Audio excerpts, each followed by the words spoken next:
In this video, we're discussing cash payments. First, we'll navigate to the account section and click on Cash Payment. When the interface opens, we'll see the Cash Payment Management screen.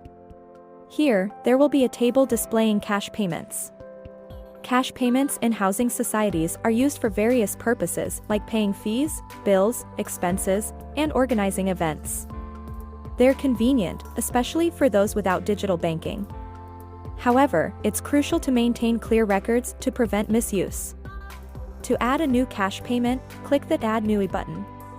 You'll see a form with fields to fill out.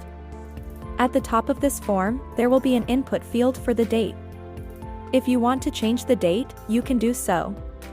Another input field will be for the voucher number. This field is read-only, and the system automatically generates the voucher number. Below, there will be a table with all the fields to fill in. First, choose the account name. Then, add particulars. The particulars field is optional. You can add something if you want, or leave it blank. Next, input the amount. After that, click on the Add button. This will add your cash payment entry to the table below.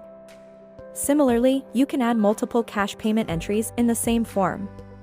If you want to edit or delete an entry from the table, you can do so by using the Edit and Delete buttons provided in the Action column. Once you've added all the entries, click the Submit button. Then, a new tab will open with the payment voucher. After closing this tab, you'll be redirected back to the Cash Payment Management screen. Here, you'll see the entry you added in the table below.